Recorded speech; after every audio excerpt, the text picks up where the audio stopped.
we move along. Okay. All right. Let's make it happen.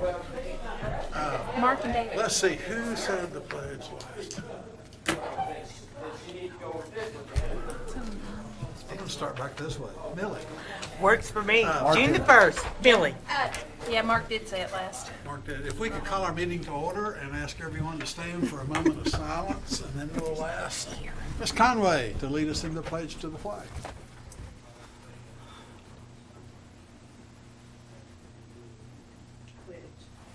Pledge allegiance to the flag of the United States of America and to the republic for which it stands, one nation, under God, indivisible, with liberty and justice for all.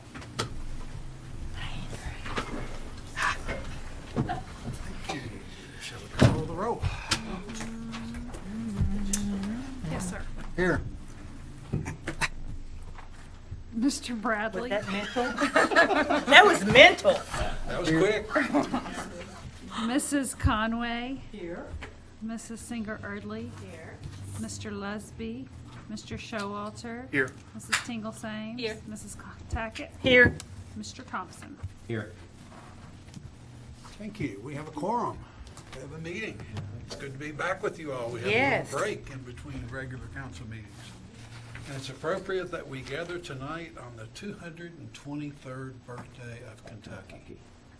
Wow. Sure is. Happy birthday, Kentucky. Happy birthday, Kentucky. Okay, that's right. There you go. Huh? Thanks, Chuck. Appreciate that, bro. Just a word to the council before we get started. Your mayor has just a little touch of vertigo. So if you see me listing to one way or the other, the mayor's not Andy, you push impaired. this way. Yeah, really. The mayor's not You're right, impaired, it's but he vertigo. is, Got in some ginger tea. he is a little, All right. he is a little dizzy this evening. So just- Legally blonde. Oh, Fair- yes, I said that Yeah. out loud.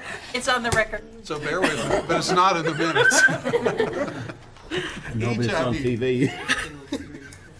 Each of you should have a copy of the minutes from our last regularly scheduled meeting, all the way back on May the 11th.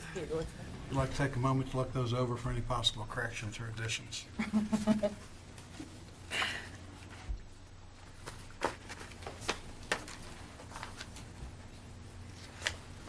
Motion, Mayor. Motion's been made to accept the minutes, and a second. All in favor say aye. Aye. Opposed? We also, as promised, collected the comments from our public hearing, and that's in your packet as well. Those comments are listed in your agenda. Is there a motion to approve those sort of kind of minutes from our public hearing? So moved. Thank you. Motion's been made. Second. Second. Thank you. All in favor say aye. Aye. Opposed? Okay, minutes are approved. Each of you should have a copy of the check register that is included in your packet. Let's see, we need to indicate their approval of the check register. Say that they got it. Everybody get their check register? Thank you. Public comments. Chief, do we, not on the list tonight, thank you. Would you like to speak You on didn't behalf of bring the nobody public? tonight, did you? All right, thank you. Nobody did. The mayor will have some comments. You just know you're not going to be that lucky to get off with both no public comments and no mayoral comments. A couple of things to bring the council up to speed on, and a couple of things to address that have occurred since our last meeting that we want to make sure that we at least keep in front of us. We sent you an email. We are trying an experiment with a phone tree here in City Hall. If you've tried to call us lately, I did. I have an aversion to phone trees, and it's not my preferred way of doing telephones. But we were just being overwhelmed by the volume of calls and the way they were coming in. So in the interest of efficiency and good service, we think this very abbreviated phone tree will help get folks to the right person more quickly. This is also an interim step where, as you know, we've been working on an RFP for phone service, and we have the data lines run into City Hall now, and we will end up with a phone system that's more feature-rich and will allow us to do these things better. But even with the existing phone system, we think this phone tree will help us be a little more efficient. We'd like for your all's, as you hear feedback, please give it to us. Our purpose is to give better customer service, and if we can't do that without you all giving us the benefit of feedback. So let us know how that's going for you. Also, wanted to touch base. We had a very successful Memorial Day weekend with the Horsey 100. It was extremely well attended. 2,500 cyclists were registered.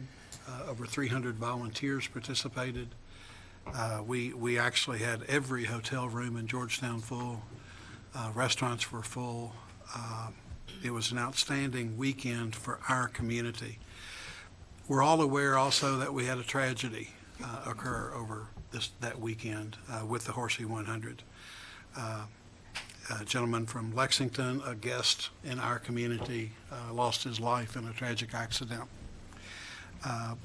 We have tried, since we want our guests to have a great experience in Georgetown, and we want events like the Horsey 100 to continue to return to our community.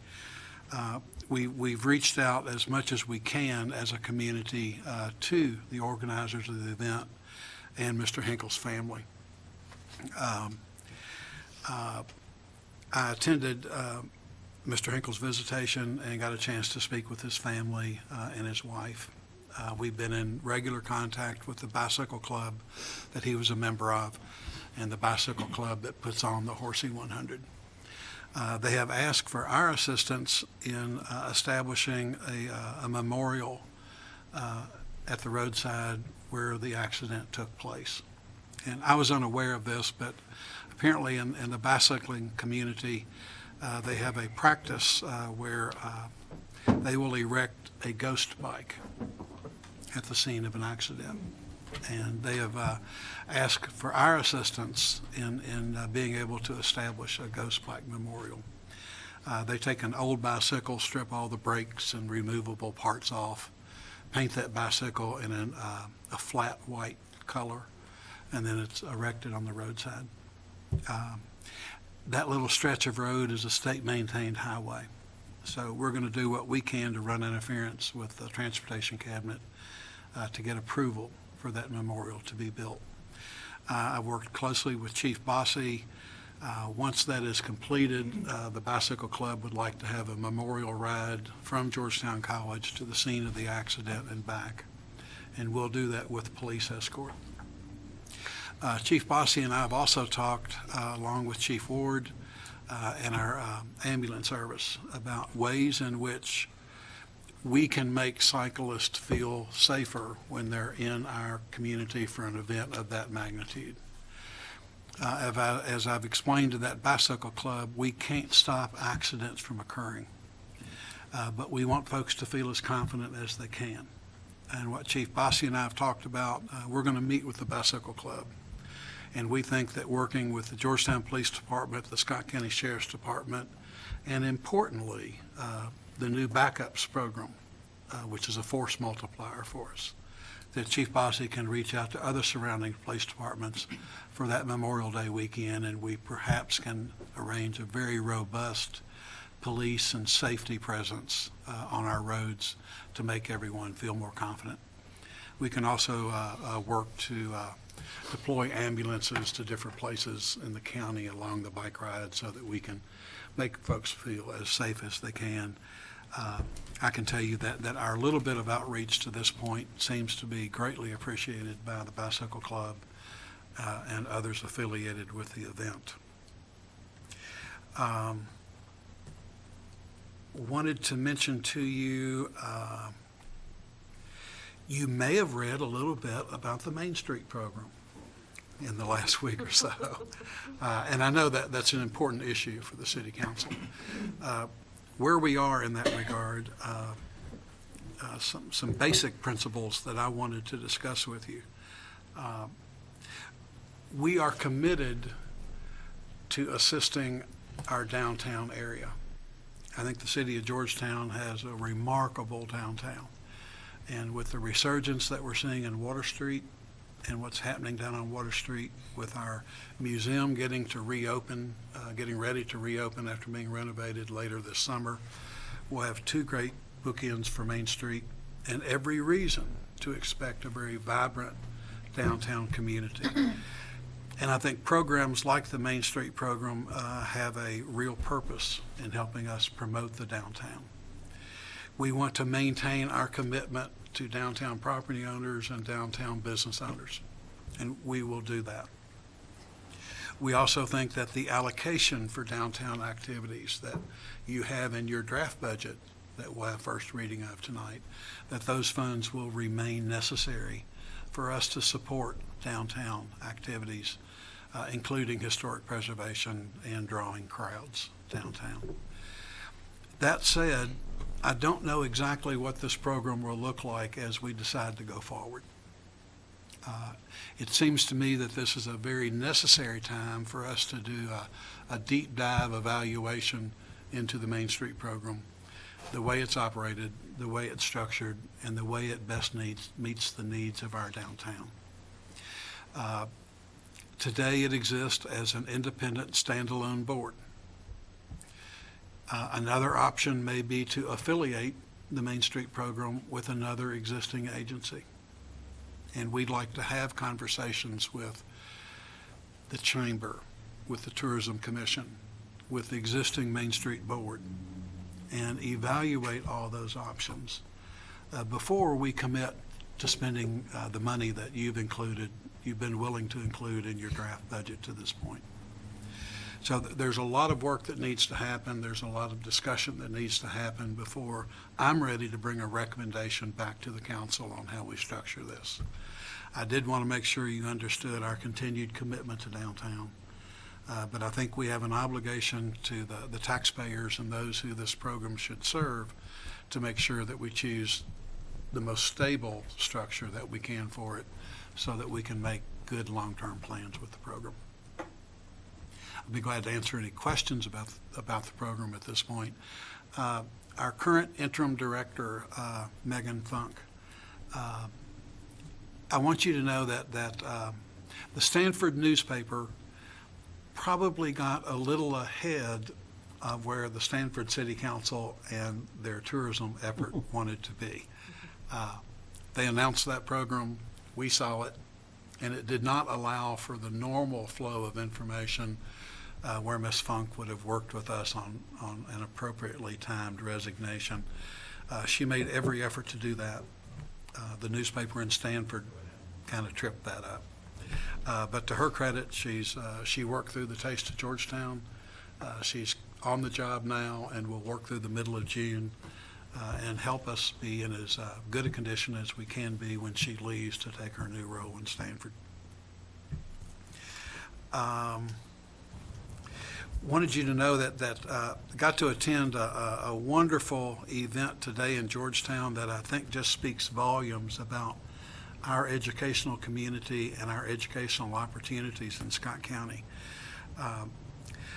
Willowgrass Community and Technical College and Georgetown College leadership met today. Dr. Julian and Dr. Green met to sign a pretty historic affiliation agreement between BCTC and Georgetown College. Now, they've had a program in place for 9 years that allowed BCTC students to easily transfer those credits to Georgetown College. What they executed today is called the BCTC Bridge, the Tiger Way. And it's going to allow students to be dually enrolled in both BCTC and Georgetown College, but have a residential experience on Georgetown College's campus.